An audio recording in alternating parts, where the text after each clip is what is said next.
Shalom, selamat malam jemaat Tuhan yang terkasih. Kita berjumpa kembali lagi dengan program Mesbah Keluarga yang khusus membahas mengenai pendalaman Alkitab. Dan seperti biasa, sebelum kita memasuki pemberitaan firman Tuhan, mari kita siapkan hati kita siapkan anggota keluarga kita untuk menaikkan pujian, untuk menyenangkan hati Tuhan pada malam hari ini.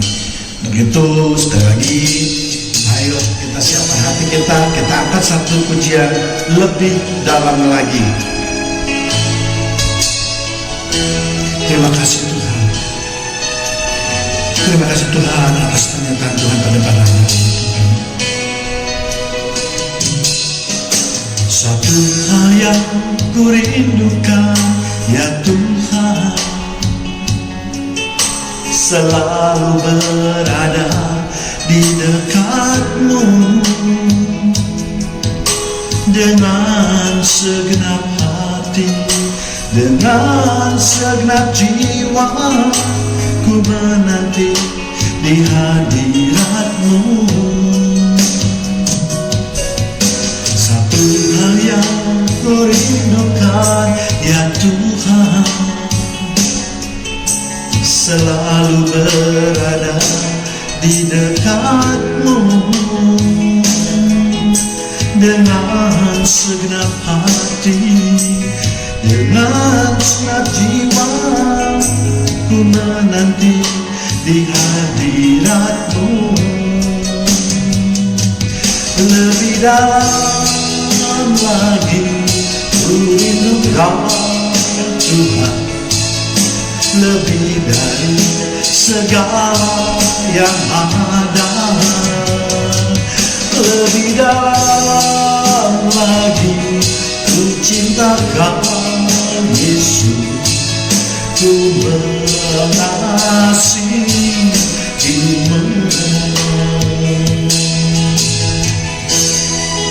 Terima kasih Tuhan. Berikan hati kami Tuhan untuk lebih mengasihi Engkau lagi Tuhan.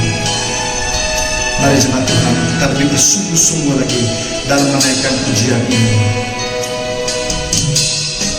Satu hal yang ku rindukan ya Tuhan, berada di sisimu, selalu berada di dekatmu dengan segenap hati, dengan segenap jiwa, ku menanti di hadiratmu. Lebih dalam lagi ku rindukan Tuhan, lebih dari segala yang ada.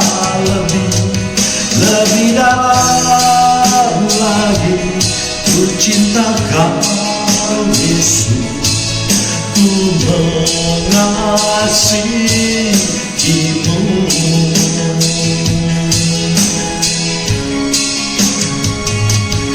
Lebih dalam lagi ku rindukan Tuhan, lebih dari segala yang ada. Lebih dalam lagi ku cintakan Yesus, ku mengasihimu,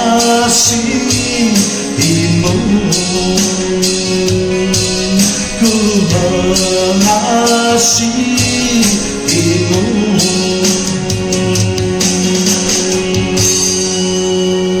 Ya Tuhan, kami mau lebih dalam lagi Tuhan, untuk menaikkan pujian dan kemuliaan Tuhan, untuk menggerakkan hati Tuhan.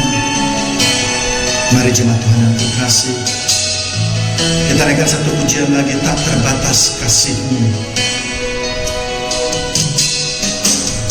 Semusim berlalu, namun Kau selalu pelihara aku.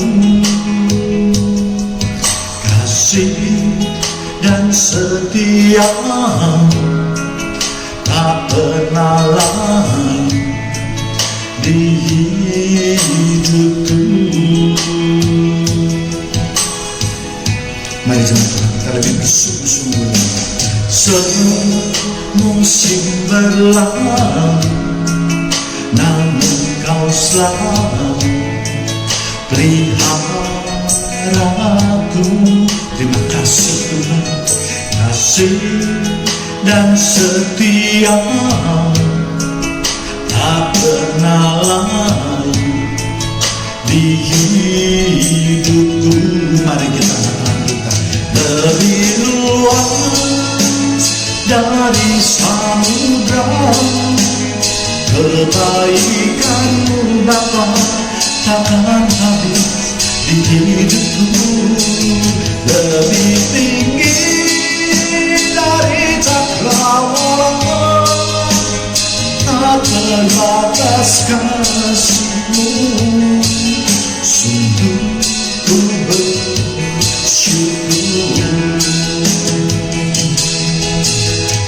Benar Tuhan, kasih-Mu lebih dalam daripada samudra Tuhan, dan lebih luas dari cakrawala Tuhan. Dengan apa kami harus membalasnya Tuhan? Hanya ini Tuhan, hanya pujian dan penyembahan yang dapat kami berikan Tuhan. Semusim berlalu, namun Kau selalu peliharaku. Terima kasih Tuhan, kasih dan setia tak pernah lalu di hidupku. Mari kita bersuara dengan hati kita. Lebih luas dari samudra, kebaikan-Mu Bapa takkan habis di hidupku. Lebih tinggi dari cakrawala, tak terbatas kasih-Mu. Sungguh ku bersyukur. Lebih luas dari samudra, kebaikan-Mu Bapa takkan habis di hidupku. Lebih tinggi dari cakrawala, tak terbatas kasih-Mu. Sungguh ku bersyukur. Sungguh ku bersyukur. Shalom. Kita berjumpa kembali dalam Mesbah Keluarga, dan pada malam hari ini kita sama-sama akan belajar suatu topik yang saya pikir cukup menarik, bahkan termasuk kontroversial, yaitu tentang perceraian. Dan saya beri judul Perceraian Menurut Firman Tuhan yang Tepat. Sebelum membahas, mari kita berdoa terlebih dahulu ya. Kita katakan kita, puji syukur kami naikkan di hadapan Tuhan sebagai ungkapan rasa terima kasih kami Tuhan atas semua kebaikan Tuhan, atas kemurahan hati Tuhan, atas penyertaan Tuhan di dalam hidup kami. Malam hari ini Tuhan, kami mau membuka hati dan pikiran kami Tuhan untuk menerima kebenaran firman-Mu Tuhan. Sebab seringkali pemberitaan firman yang kurang tepat yang menyebabkan kami semua menjadi bimbang Tuhan. Untuk itu mari Tuhan Roh Kudus bekerjalah pada diri kami masing-masing Tuhan, agar kami mendapatkan pengertian yang tepat sesuai dengan kehendak Tuhan. Dalam nama Tuhan Yesus Kristus kami berdoa dan mengucapkan syukur. Mari sama-sama yang siap menerima kebenaran firman Tuhan, kita katakan amin. Baik, kita akan segera memulai membahas topik ini. Mengapa saya beri judul demikian? Karena banyak sekali pengkhotbah ataupun pendeta yang memberitakan perceraian ini sepotong-sepotong ya, sehingga banyak umat yang menjadi bingung ya. Bahkan mereka berani untuk mempertentangkan ayat yang satu dengan ayat yang lain. Padahal sudah sering saya katakan di dalam berbagai video saya bahwa tidak boleh kita sebagai pengkhotbah ataupun para pendeta itu mempertentangkan ayat yang satu dengan ayat yang lain. Dengan mempertentangkan ayat yang satu dengan ayat yang lain, itu berarti juga merupakan suatu penistaan terhadap Tuhan. Karena firman Tuhan itu selalu ya dan amin. Firman Tuhan setiap ayat itu adalah sumber kebenaran. Ya, sebelum membahas kali ini, saya juga ingin mengingatkan, di samping kita tidak boleh mempertentangkan suatu ayat, kita juga harus selalu memperhatikan konteks dan waktu atau timeline daripada kejadian tersebut. Sebab juga tidak sedikit umat Kristen yang terus mempertentangkan suatu ayat dengan ayat yang lain tanpa memperhatikan konteks, tanpa memperhatikan timeline atau waktu kejadiannya. Ya, sehingga kalau kita lihat di medsos itu menjadi kacau balau. Ya, orang yang tidak mengerti pun selalu dengan rajin terus mengupload, terus menjawab, terus membantah ayat-ayat yang ditampilkan oleh orang yang lebih mengerti. Ya, hal lain juga yang harus kita mendapat perhatian kita adalah masalah percaya. Ini adalah sangat sensitif ya. Namun karena adanya keterkaitan dengan kebenaran firman Tuhan, maka saya memberanikan diri untuk memberitakannya. Namun bukan berarti saya setuju dengan perceraian. Ya, bahkan dengan tegas saya katakan bahwa saya menolak perceraian yang sembrono. Ya, dan saya juga yakin iman percaya dari jemaat Tuhan yang terkasih juga mencapai suatu tingkatan yang cukup baik, sehingga dapat memilah, dapat memilih, dan bisa memutuskan yang terbaik di dalam kehidupannya dengan arif dan bijaksana.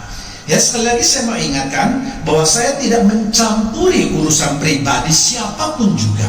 Saya juga tidak bertindak dalam hal ini untuk menolak atau menyetujui suatu perceraian seseorang. Namun saya hanya akan berkonsentrasi pada kebenaran firman Tuhan. Baik, kita akan memasuki pembahasannya ya. Kita lihat dulu apa kata Alkitab, terutama di dalam perjanjian lama dan perjanjian baru. Saya selalu mengambil dari perjanjian lama sebagai suatu landasan. Sedangkan perjanjian baru adalah suatu hukum yang harus kita pegang ya. Maaf. Seperti sudah kita pelajari bahwa sejak zaman penciptaan, manusia memang diharuskan untuk beranak cucu atau untuk menikah ya, dan tidak baik untuk menjadi seorang diri ya.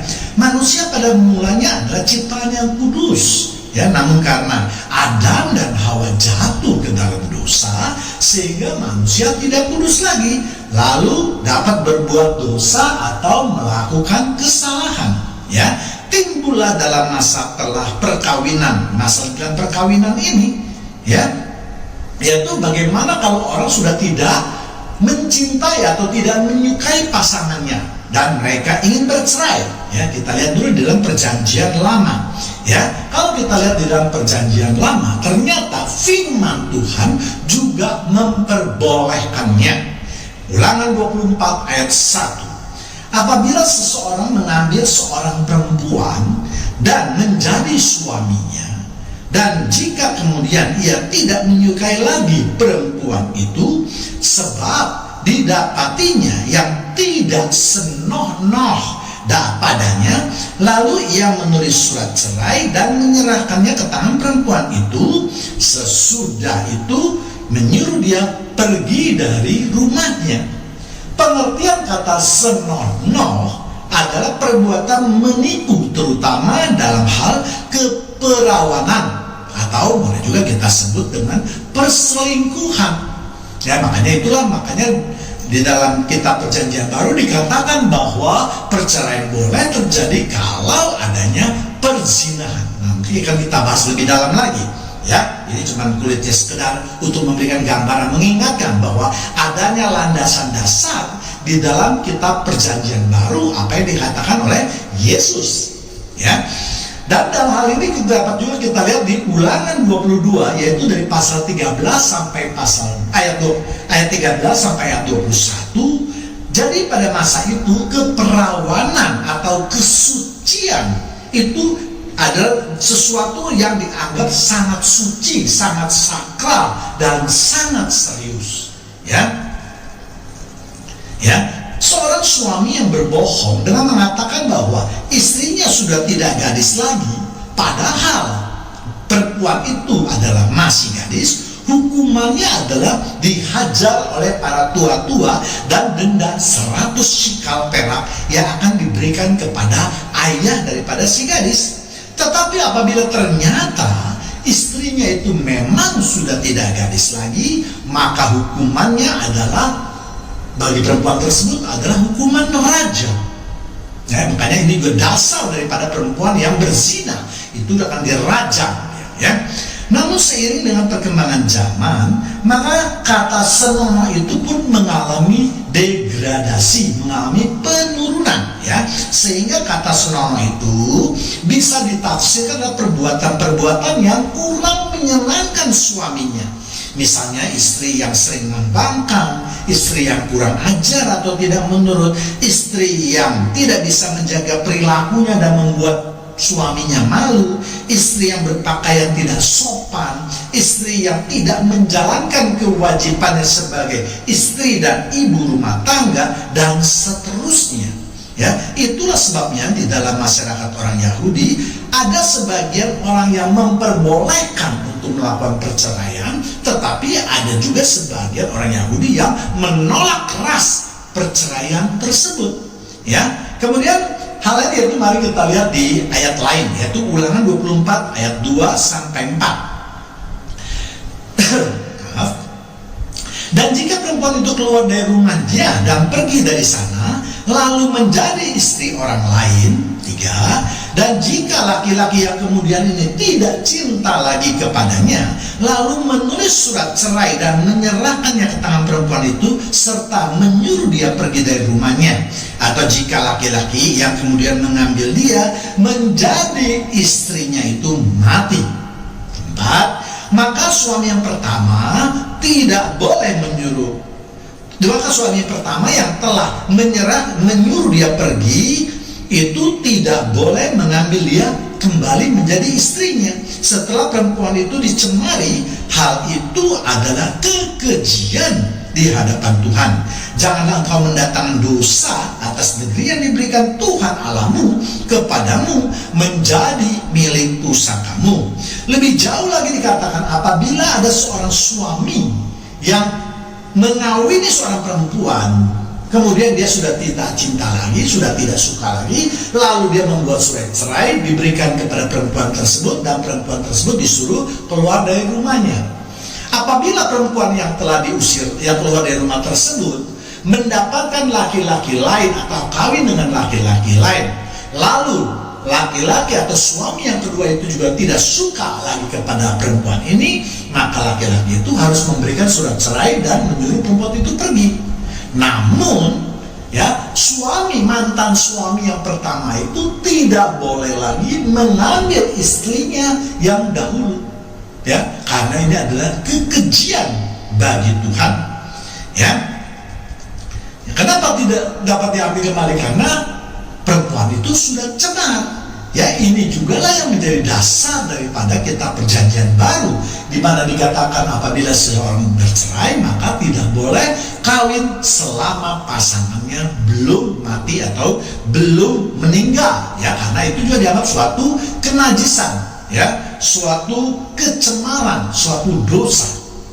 Dengan demikian kita juga melihat bahwa Perjanjian Lama Allah sendiri yang menyuruh bercerai atau memisahkan diri dari orang-orang Israel yang mengambil istri orang Kanaan. Yaitu kita lihat di Esra 10 ayat 10 sampai 11. Maka bangkitlah Imam Esra lalu berkata kepada mereka, kamu telah melakukan perbuatan tidak setia karena kamu memperistri perempuan asing, dan dengan demikian menambah kesalahan orang Israel. 11. Tetapi sekarang mengakulah di hadapan Tuhan Allah nenek moyangmu dan lakukanlah apa yang berkenan kepadanya, dan pisahkanlah dirimu dari penduduk negeri dan perempuan-perempuan asing itu. Jadi kalau kita perhatikan sejak zaman dahulu memang Allah sudah memperbolehkan adanya perceraian karena ada suatu dosa. Misalnya pada ayat yang tadi baru saja saya bacakan, yaitu buat bangsa Israel ya, bukan boleh tetapi malah Allah mengatakan harus orang-orang Israel yang mendapatkan pasangan yang bukan orang Israel ya harus memisahkan diri. Artinya apa? Mereka harus bercerai. Ya, kenapa mereka harus bercerai? Karena dianggap dapat mempengaruhi ya pasangannya untuk menyembah berhala. Ya, itulah sebabnya juga ya, dan nanti kita belajar di dalam kitab Perjanjian Baru ya, kalau ada perceraian campur ya, itu harus anak-anaknya itu harus bisa dibawa untuk menjadi percaya atau menjadi murid Yesus. Kalau tidak boleh ya. Nanti akan kita pelajari dalam video yang lain, saya akan membahasnya ya, dalam perkawinan campur. Namun sekali lagi saya ingatkan, saya tidak mendukung ada suatu perceraian yang sembrono. Tetapi kalau memang ada sesuatu dosa yang memang tidak mungkin dapat lagi dipertahankan, maka saya kira berdoalah, Allah pasti akan memberikan jalan keluar yang terbaik bagi umatnya ya. Pada zaman itu Allah juga memperbolehkan atau bahkan mengharuskan kawin lagi jika ditinggal mati oleh suaminya ya. Untuk itulah maka bagi seorang perempuan yang ditinggal mati oleh suaminya, artinya di sini adalah bercerai mati dan tidak mempunyai keturunan, maka hukuman wajib bagi suaminya atau bangsa Israel atau saudaranya atau kakaknya itu untuk mengawini janda tersebut untuk memperoleh keturunan. Misalnya dalam kasus Ruth dengan Boaz, atau dalam kasus Tamar dengan keluarga Yehuda ya. Jadi memang ada keharusan pada waktu itu bangsa Israel, jika ada yang mati istrinya itu belum mempunyai anak, maka saudara atau adiknya ini harus mengawini si janda tersebut ya, kemudian mempunyai anak, dan anak itu akan dianggap sebagai anak daripada suaminya yang mati itu ya. Namun tentu Allah tidak setuju dalam perceraian yang tidak mempunyai dasar yang kuat. Untuk itulah makanya Allah mengatakan bahwa Allah membenci perceraian. Malaiki 2 ayat 16. Sebab aku membenci perceraian, firman Tuhan Allah Israel.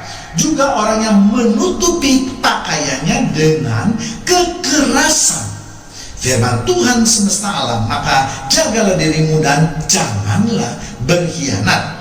Banyak orang hanya berkata bahwa Allah membenci perceraian, tetapi sebenarnya bukan itu yang Allah maksudkan. Jadi kalau hanya diartikan Allah itu membenci perceraian, loh, mengapa ada ayat lain lagi yang mengatakan bahwa Allah memperbolehkan bercerai? Nah, ini yang saya katakan kita harus memperhatikan konteksnya ya. Yang Allah maksudkan adalah akibat dari perceraian tersebut. Ya, sebab seringkali orang yang bercerai itu menginginkan sesuatu di dalam perkawinannya menjadi lebih baik. Ya. Menjadi sesuatu dalam hidupnya perkawinan lebih baik ya. Misalnya apa? Misalnya dia ingin kawin dengan orang yang lebih kaya, dengan orang yang lebih terkenal, dengan orang yang lebih mempunyai kedudukan, dengan orang yang lebih muda, dengan lebih tampan, lebih cantik, dan seterusnya. Nah, hal-hal inilah tidak boleh terjadi di dalam umat kekristenan ya. Makanya Allah sudah membatasinya ya. Jadi kita harus mengerti bahwa Allah tidak dikatakan Allah membenci perceraian bukan dibaca secara harfiah saja ya. Jadi walaupun Allah membenci perceraian, atau Musa yang dikatakan karena didesak umat Israel yang juga akhirnya setuju untuk memberikan surat cerai, maka suka atau tidak suka bangsa Israel pada waktu itu bisa atau boleh melakukan perceraian jika mempunyai dasar yang kuat. Hukum sudah memperbolehkan, dan jika ada yang memakai hukum tersebut tentu saja tidak melanggar hukum tersebut Ya, kita lihat dalam ayat tadi, Tuhan itu menegaskan bahwa suatu perbuatan kekerasan yang ditutupi dengan pakaian. Ya, ini juga jarang sekali mendapatkan perhatian daripada pengkhotbah ya. Jika dikaitkan dengan perkawinan, karena tadi dikatakan di atasnya adalah Allah membenci perceraian. Kalau dikaitkan dengan perkawinan misalnya adalah perbuatan KDRT ya. Banyak perbuatan KDRT yang dilakukan oleh salah satu pasangan menyebabkan penderitaan yang luar biasa terhadap pasangan yang lainnya. Ini juga mendapatkan perhatian daripada Tuhan, padahal waktu itu mungkin belum ada KDRT ya. Sehingga Tuhan mengingatkan agar para suami untuk menjaga diri dengan baik dan jangan berkhianat. Artinya jangan berkhianat apa? Jangan mencari-cari alasan, jangan menutup-nutupi kesalahan, jangan menutup-nutupi dosa ya. Ya, jadi misalnya seseorang melakukan KDRT, ya jelas itu adalah suatu dosa. Ataupun memeras upah seseorang, ya misalnya karyawan, pembantu dan seterusnya, buruh pabrik dan seterusnya ya. Atau memaksakan kerja rodi pada pasangannya. Lalu dengan alasan perceraian tidak boleh menurut hukum Tuhan, maka dia menolak untuk bercerai. Jadi ada orang yang mau bercerai, ada juga orang yang tidak mau bercerai. Nah, Tuhan tidak menginginkan perceraian yang untuk mendapatkan suatu keuntungan. Tidak bercerai karena mendapatkan keuntungan, bisa menyiksa orang lain, pasangannya, supaya bekerja lebih keras untuk memenuhi nafsu kehidupan duniawinya. Ini juga tidak boleh oleh Tuhan ya. Namun semua itu di dalam perjanjian lama, dan kita sudah percaya kepada Yesus Kristus, sudah pasti hidup dalam perjanjian baru. Ya, untuk itu mari kita lihat apa yang dikatakan perjanjian baru mengenai perkawinan ataupun perceraian. Matius 19 ayat 6. Demikianlah mereka bukan dua lagi melainkan satu. Karena itu apa yang dipersatukan Allah tidak boleh diceraikan oleh manusia. Jadi ayat ini tentu hanya berlaku bagi mereka yang meresmikan pernikahan mereka di gereja. Karena di dalam pembaptisan nikah inilah mempergunakan nama Allah ya. Tentang apa yang dimaksud dalam mereka bukan lagi dua melainkan satu ya. Ini juga harus mendapatkan perhatian yang luar biasa. Banyak sekali umat Kristen yang secara sembrono, secara tidak mengerti, hanya mengerti yang perkawinan itu sudah dipersatukan oleh Allah. Dua jadi satu, dua manusia sekarang jadi satu. Bukan itu. Ya, kita harus mengetahui filosofi dibalik daripada perkataan firman Tuhan ya. Jadi ketika Tuhan menciptakan manusia untuk memiliki jodoh, baik laki-laki maupun perempuan, maka Tuhan sudah memberikan roh yang klop ya. Saya akan memberikan contoh supaya dapat lebih dimengerti ya. Tuhan memberikan contoh jodoh itu bagaikan suatu piring atau bejana yang pecah ya, yang patahannya menjadi dua ya. Lalu setiap bagian itu diberikan kepada perempuan yang satu dan kepada laki-laki yang satu yang berjodoh ya. Sehingga jika kedua orang tersebut itu bertemu, maka piring tadi atau bejana tadi akan dikeluarkan, akan benar-benar menjadi piring atau bejana yang utuh ya. Untuk itulah makanya orang-orang Kristen yang khusus masih muda itu harus berdoa, banyak berdoa untuk memohon kepada Tuhan agar diberikan pasangan yang sejodoh. Ini yang ada sejodoh. Namun seringkali memang kita lihat di dalam kehidupan nyata kita, banyak sekali perkawinan yang tidak demikian. Perkawinan yang hanya karena rasa suka, cinta pertama, pandangan pertama, cinta itu buta dan seterusnya. Nah, itu bukan dua menjadi satu ya. Dua menjadi satu kalau masing-masing pasangan itu dapat menunjukkan roh patahan tadi sehingga menjadi suatu kesatuan yang utuh. Itu namanya dua menjadi satu ya. Jadi jemaat Tuhan yang terkasih ya, kita sekarang sudah lebih mengerti bahwa apa yang dimaksud dengan dua menjadi satu tersebut ya. Untuk itulah makanya masing-masing baik laki-laki maupun perempuan, orang Kristen harus berdoa agar mendapatkan pasangan yang memegang separuh pecahan tadi atau separuh bejana yang pecah tadi, ya. Ini yang harus dipelajari atau didalami, ya, terus mendapat perhatian kita semua. Jadi di dalam perjanjian baru memang dikatakan bahwa mereka yang sudah menikah tidak boleh bercerai. Namun kita akan melihat ayat selanjutnya apa yang dikatakan Yesus, ya. Matius 19 ayat 9, tetapi aku berkata kepadamu, barang siapa menceraikan istrinya kecuali karena berzina, lalu kawin dengan perempuan lain, ia berbuat zina. Ya, jadi kalau kita lihat dari tadi, sebenarnya kalau memang masing-masing pasangan tadi yang memegang pecahan bejana tadi itu bertemu, maka tidak mungkin akan bercerai. Tidak mungkin, karena itu sudah menjadi satu klop, semuanya pasti, karena Tuhan yang menciptakan, Tuhan itu sempurna. Namun karena banyak yang tidak menemukan pasangan yang klop, pasangan yang berbeda, pecahan yang berbeda, namun dipaksakan untuk bertemu, akhirnya terjadilah perceraian. Ya, perceraian Yesus pun tetap berpegang pada hukum Taurat yang tadi sudah kita belajar, yaitu di Ulangan.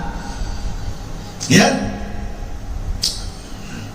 Kemudian kalau bagaimana kita menafsirkan di Matius 19 ayat 9 ini, ada dua memang yang bisa dilakukan. Yang pertama yaitu secara literal atau secara harfiah, bahwa kalau ada salah satu pasangan yang berzina atau tidak kudus, maka mereka diperbolehkan bercerai. Namun setelah bercerai, masing-masing pihak tidak boleh menikah lagi dengan siapapun, kecuali atau sampai pada salah satu pasangannya meninggal dunia, ya. Jadi baru setelah dia ada pasangan yang meninggal dunia, baru pasangan yang masih hidup itu atau mantannya itu baru boleh menikah lagi, ya. Hal itu dimaksudkan supaya perceraian itu jangan mudah terjadi. Memang hidup bersama dengan pasangan yang berzina atau kotor tentu tidaklah mungkin, sebab firman Tuhan menghendaki umatnya untuk hidup kudus. Namun ayat ini justru banyak dipakai oleh manusia yang tidak bertanggung jawab, ya. Mereka berzina terlebih dahulu dengan tujuan untuk mendapatkan legalitas untuk bercerai. Setelah bercerai, lalu mereka melupakan firman Tuhan yang lain, yaitu tidak boleh menikah. Mereka langsung menikah atau melakukan pernikahan yang baru lagi, ya. Sayangnya banyak gereja yang juga tidak mengantisipasi hal ini, bahkan mereka merestui perkawinan yang baru, yaitu mereka aktif dalam gerejanya dalam perkawinan yang baru tersebut, dan menurut saya ini tentu kurang tepat, ya. Kemudian kedua yaitu melihat maksud di balik perkataan Yesus. Alasan inilah yang paling penting, yang belum pernah diberitakan atau jarang sekali dibahas, ya. Ya, ini justru menurut saya yang paling penting, dan kita harus kalau bisa mendalami pikiran daripada Yesus, tentu maka perceraian itu tidak akan terjadi, ya. Yesus mengatakan bahwa perceraian boleh terjadi kalau ada perzinahan, ya. Kalau kita dapat memaknai kalimat tersebut, maka kiranya perceraian itu tidak akan terjadi, ya. Benarkah Yesus memberikan peluang kepada orang yang berzina untuk bercerai? Padahal yang tadi saya katakan, ya, orang umumnya saat ini orang berzina itu lebih banyak karena menginginkan mendapatkan hal-hal yang lebih baik, pasangan yang lebih baik, kehidupan yang lebih baik, kedudukan yang lebih baik, dan seterusnya, ya. Yang dimaksudkan Yesus apabila kalau engkau berzina, maka hukuman yang berzina itu adalah harus dikenai hukuman rajam, ya, seperti yang tertulis dalam kitab Ulangan 24 yang dengan jelas mengatur tentang perceraian dan hukumannya. Dengan demikian, bagi mereka yang meminta cerai dengan jalan berzina sebenarnya sama juga dengan meminta kematian bagi dirinya sendiri, ya. Yang menjadi pertanyaan selanjutnya, apakah pada zaman Yesus hukuman tersebut, hukuman rajam tersebut masih berlaku? Nah, ini juga harus kita pelajari, ya. Tentu kita masih ingat ketika seorang perempuan yang dikatakan kedapatan berzina dibawa oleh orang-orang Farisi ahli Taurat ke hadapan Yesus. Mereka mengatakan ini perempuan ini kedapatan berzina, walaupun tidak mendapatkan pasangan laki-lakinya, ya. Jadi apa artinya? Artinya pada waktu Yesus hidup itu hukuman rajam masih berlaku.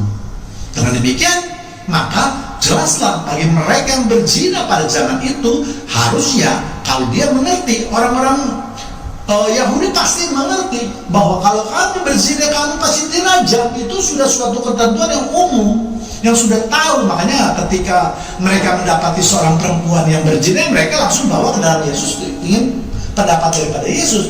Dia menuntut supaya perempuan ini menurut hukum Taurat oleh Musa harus dirajam. Jadi kalau memang peristiwa perzinahan itu terjadi, perempuan itu harus dirajam. Dengan demikian maka perceraian melalui perzinahan sebenarnya itu tidak akan terjadi, ya. Jadi Yesus menekankan kepada para suami untuk tidak cepat-cepat atau mudah dalam mengambil keputusan untuk bercerai, walaupun para suami diberikan hak untuk bisa menceraikan istrinya dengan alasan lain, ya. Kata menceraikan dalam King James Version dipakai kata fornication, ya, yang berarti itu mengadakan hubungan seks yang terlarang. Nah, hubungan seks yang terlarang itu jangan cuma diartikan perzinahan atau perselingkuhan saja, tetapi juga harus diartikan sebagai homoseksual atau lesbianisme. Penyimpangan seks juga harus dimasukkan ke dalam hubungan ini, ya. Penyimpangan seks itu bisa saja hubungan seks dengan hewan misalnya, ya. Jadi hubungan seks dengan keluarga atau perempuan yang diceraikan itu juga termasuk dalam fornication, ya. Sedangkan dalam bahasa Yunani dipakai kata porneia, ya, yaitu kata untuk benda untuk perempuan atau perzinahan juga, ya.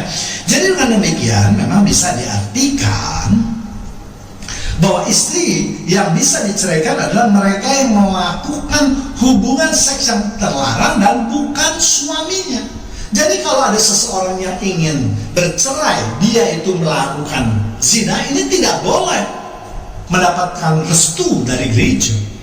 Tetapi kalau orang yang meminta cerai atau pasangan yang meminta cerai di mana pasangannya itu yang melakukan perzinahan, nah ini memang harus dipertimbangkan atau mendapat pertimbangan, ya, karena perceraian itu tidak bisa digeneralisir semuanya, ya. Kita harus melihat kasus per kasus, ya, apakah perzinahan itu sudah lama, sudah berlangsung bagaimana, atau sudah tidak diperbaiki dan seterusnya, ya. Jadi kalau kita lihat dari ayat tersebut, maka Yesus telah memberikan justru mereka suatu halangan. Jangan sampai orang mau bercerai lalu dia melakukan zina supaya memperoleh legalitas dari gereja atau dari Alkitab, ya. Tentu pikiran-pikiran adalah pikiran-pikiran yang sesat, yang tidak benar, ya. Kemudian kita akan melihat lagi di Markus 10 ayat 12. Dan jika si istri menceraikan suaminya dan kawin dengan laki-laki lain, ia berbuat zina. Jadi kalau tadi suami yang diberi hak, sekarang istri juga diberi hak. Jadi Alkitab memang memberikan hak kepada kedua belah pihak, baik laki-laki maupun perempuan. Tetapi sekali lagi, dia tidak boleh meminta cerai kalau dia sendiri yang melakukan perzinahan, tidak boleh. Tapi harus pasangannya yang melakukan perzinahan tersebut. Dan kalau setelah dilakukan mediasi itu tidak menemukan jalan keluar, artinya perceraian atas satu-satunya jalan yang harus dilakukan, maka pasangan-pasangan tersebut tidak boleh lagi menikah kembali dengan siapapun selama salah satu pasangannya belum mati atau belum meninggal, ya. Mungkin ada jemaat Tuhan yang tidak setuju dengan pendapat saya ini, ya. Untuk itu, ya, kita mari buka hati kita dan pikiran kita untuk dapat memahami pikiran tersebut. Bahkan dengan KDRT pun itu harus mendapatkan persetujuan untuk perceraian. Tapi sekali lagi memang tidak boleh serta-merta perceraian itu dilakukan, ya. KDRT misalnya, contoh tadi perzinahan sudah KDRT misalnya, seseorang yang mendapat atau pasangan yang mendapat KDRT yang luar biasa sehingga hidupnya sangat menderita, apakah dia tidak boleh bercerai? Apakah dia harus menderita semua hidupnya atau dalam waktu yang cukup lama, atau bahkan mungkin dia bisa meninggal dunia? Ya, jelas ini tidak boleh. Hukumnya mana, Pak? Hukumnya adalah hukum terutama yang kedua, mengasihi sesama seperti engkau mengasihi diri sendiri. Jadi kalau kamu mengasihi orang lain, kamu tidak mengasihi diri sendiri, maka apa yang kamu lakukan itu tidak sesuai dengan Alkitab. Dan umumnya juga bohong kalau kamu tidak bisa mencintai diri kamu sendiri, tetapi kamu bisa mencintai orang lain. Pasti ada sesuatunya. Itu tidak murni mengasihi seperti itu. Ya, saya sering memberi contoh, misalnya seseorang yang dalam kekurangannya, dia memberikan makan kepada orang yang juga kekurangannya. Bisakah hal ini terus berlangsung terus-menerus? Tentu tidak bisa.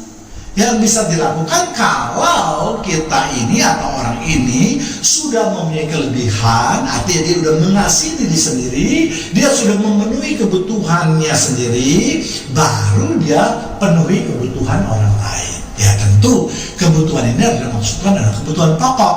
Ya, kalau kebutuhan duniawi ya tidak ada habis-habisnya kebutuhan tersebut. Ya, itu biasa disebut juga keinginan, ya, bukan kebutuhan. Ya, jadi banyak kasus yang sebenarnya harus mendapatkan legalitas perceraian dari gereja. Namun memang harus sangat hati-hati, saya katakan ya, karena firman Tuhan itu tidak boleh menabrak. Kita tidak boleh memegang firman Tuhan. Oh, kata Tuhan tidak boleh bercerai. Tetapi di lain pihak kita mengabaikan, kita mengasihi diri kita, mengasihi sesama seperti kita mengasihi diri kita sendiri. Ya, lagi pula dalam menerapkan perceraian atau hukum perceraian itu menurut saya tidak tepat. Ya, tadi sudah saya kupas apa yang tidak tepat, yaitu berzina, di mana korban dari perzinahan pasangan itulah yang boleh mengajukan perceraian. Ya, itu pun dengan dengan pertimbangan yang masak. Ya, sekali lagi perceraian itu tidak bisa digeneralisir semuanya, tetapi kita harus melihat dari kasus per kasus sesuai dengan keadaan, lingkungan dan seterusnya ya. Tetapi yang terpenting adalah sekali lagi kita harus bisa menjalankan dua hukum yang terutama, yaitu hukum mengasihi Tuhan dan mengasihi sesama seperti mengasihi diri kita sendiri. Ya, kalau tidak tentu itu adalah suatu dosa ya. Jadi perceraian tidak boleh terjadi karena tidak cocok ya, karena tidak mempunyai anak, karena berjudi, karena tidak punya uang dan seterusnya, dan ingin kawin lagi dengan yang banyaknya lebih muda, lebih cantik, lebih berada, lebih kaya dan seterusnya ya. Jadi sebelum melakukan gugatan cerai, tentu semua pihak telah melakukan suatu usaha yang keras dengan mediasi tentunya dari gereja, agar yang bersangkutan ya pertama pasti melakukan pertobatan terlebih dahulu. Ya, itulah bentuk kasih yang diajarkan oleh Tuhan Yesus. Mengenai zina, Yesus memberikan pendapat yang lebih berat lagi bila dibandingkan dengan perjanjian lama, yaitu Matius 5 ayat 28. Tetapi aku berkata kepadamu, setiap orang yang memandang perempuan serta menginginkannya. Jadi kalau kita pandang tapi kita tidak menginginkannya, makanya itu bukan berzina. Tapi kalau kita juga memandang lalu menginginkannya, makanya Yesus mengatakan itu sudah terjadi perzinahan di dalam hati kita. Jadi hukum yang harus kita penuhi adalah kalau kita memandang perempuan dan menginginkannya, nah ini sudah dianggap zina ya. Sedangkan di dalam perjanjian lama, zina itu harus dapat diterapkan kalau sudah melakukan perbuatan zina tersebut ya.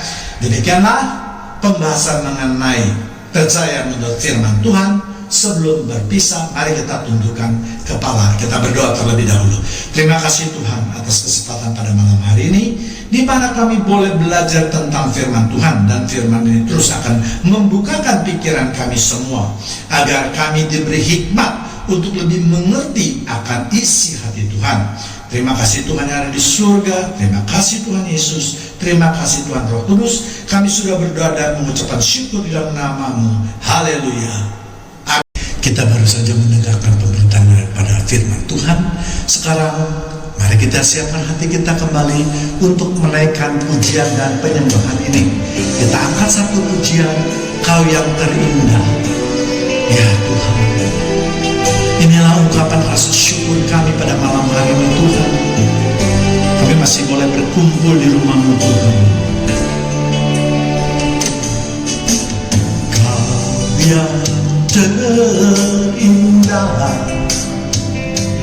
di dalam hidup ini, tiada Allah Tuhan yang seperti Engkau, besar perkasa penuh kemuliaan.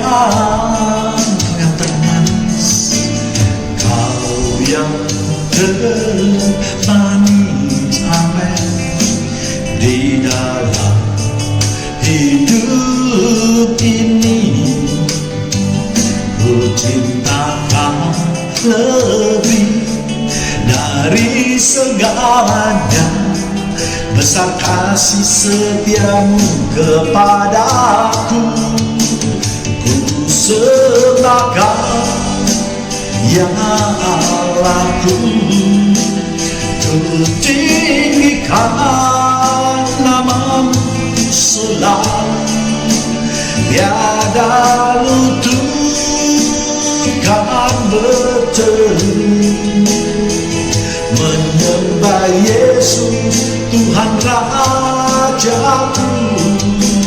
Ku sembah Kau ya Allahku, ku tinggikan nama-Mu selalu, tiada lidah kan mengaku. Engkaulah Yesus Tuhan Rajaku. Benar Tuhan, Engkaulah Tuhan pencipta alam semesta ini. Tiada lutut yang akan bertelut di hadapan-Mu Tuhan. Semua lidah akan mengaku bahwa Engkaulah Tuhan. Kau yang terindah di dalam hidup ini, tiada Allah Tuhan yang seperti Engkau, besar perkasa penuh kemuliaan. Kau yang termanis, Kau yang termanis di dalam hidup ini. Ku cinta Kau lebih dari segalanya, besar kasih setiamu kepadaku. Kita angkat tangan kita, ku sembah Kau ya Allahku, ku tinggikan nama-Mu selalu, tiada lutut kan berteduh, menyembah Yesus Tuhan Rajaku. Ku sembah Kau ya Allahku, ku tinggikan nama-Mu selalu, tiada lidah kan mengaku. Engkaulah Yesus Tuhan Rajaku, Engkaulah Yesus Tuhan Rajaku.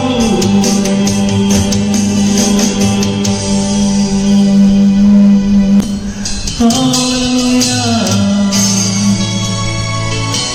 Kami mau menaikkan korban syukur kami Tuhan.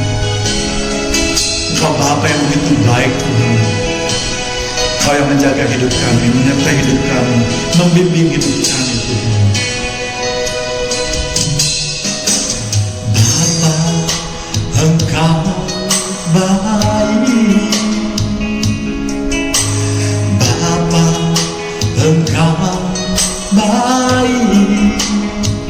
Kau selalu baik kepadaku.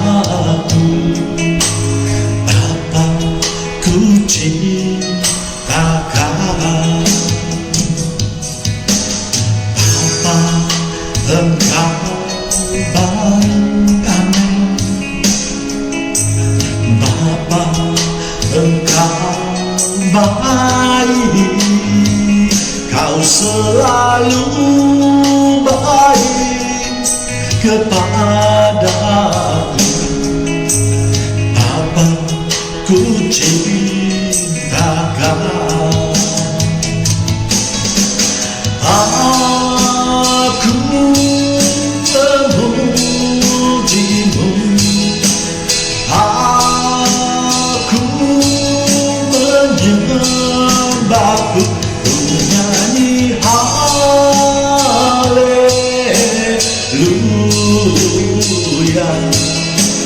Bapa, ku cintakan. Kau sungguh Bapa yang baik, Tuhan. Kau yang menyertai kami di lembah kekelaman, Tuhan. Kau yang memberkati umat-Mu, Tuhan.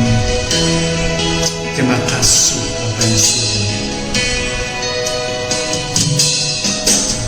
Bapa, Engkau baik. Bapa, Engkau baik. Kau selalu baik kepadaku. Bapa, ku cintakan. Bapa yang baik. Aku memujimu, aku menyembahmu, ku nyanyi haleluya.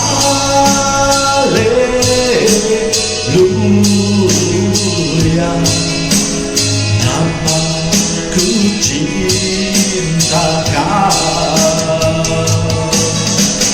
Aku memujimu,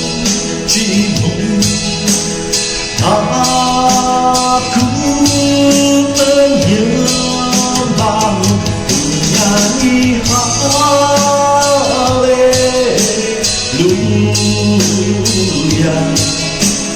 Bapa, ku cintakan.